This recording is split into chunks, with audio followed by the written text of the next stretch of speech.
Guraandhala 4/2026 kam jirtu daawwattoota keenya oduu yeroo kanaaf qabannee isinitti himna nu waliin tura.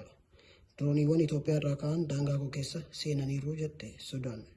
Sudaan dirooniiwwan Itoophiyaa irraa ka'an daangaa ishee seenaa haleellaa raawwataa jiru jechuun ifatti himatte. Ministeerri dhimma alaa Sudaan ibsa baaseen dirooniiwwan sun birmadummaa ishee irratti haleellaa ifatti kan raawwatte ta'uu ibsuun kunis gochaa dubbii barbaaduuti jedhan. Dhimma kana irratti gama mootummaa Itoophiyaan deebiin kenname hin jiru.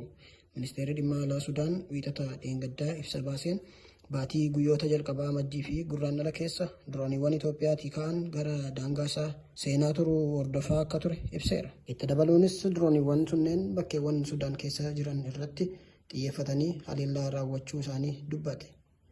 Haa ta'u malee bakkeewwan haleellaan itti raawwatamee fi miidhaa qaqqabe waan dubbatame hin jiru.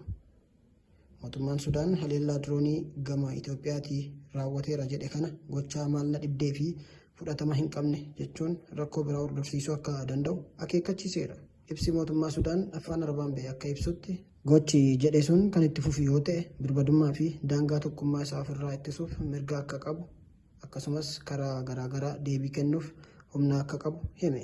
Himannaa ministeerri dhimma alaa Sudaan dhiyeesse irratti ministeera dhimma alaa Itoophiyaa irraa deebiin kenname hagammaatti hin jiru. Waraana waliinii waraana Sudaanii fi humna addaa Sudaan RSF gidduu adeemaa jiru keessatti waraanni Sudaan Al-Burhaaniin hoogganamu Itoophiyaan morkataa isaanii deeggarti jechuun himata.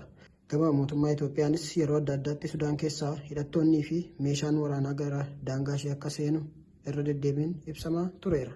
Kana dura Reuters bakkeewwan Itoophiyaa Sudaan waliin daangessu kaampii humna addaa Sudaanitti leenji'u akka jiru maddeen garaagaraa fi suuraalee saatalaayitii akka ragaatti fayyadamuun gabaasa dhiyeessee ture.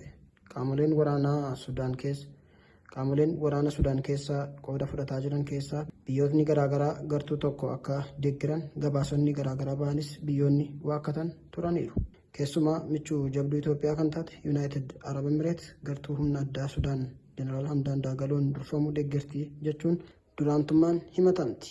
Biyyattiin garuu kaampii hundaa'e jedhame dabalatee waakkatti. Sababa hidha haaromsa Itoophiyaa waliin dhibdee kan seenan dureewwan Sudaan hariiroo Itoophiyaa waliin qaban laafuu ibsamaa tureera.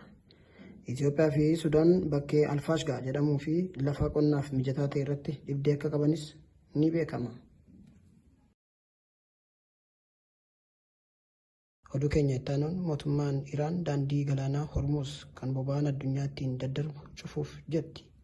Daandii galaanaa kanaan dooniin darbuuf yaalu hundi ibiddaan akka barbadaa'u yookaan akka gubatu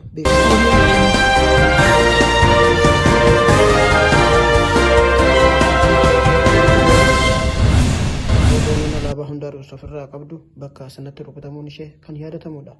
Yeroo ammaa kana dooniiwwan 200 ol ta'an seensa galoo galaanaa irratti kan buufatan yoo ta'u dhiyeessii boba'aa addunyaa irratti jeequmsa guddaa uumeera.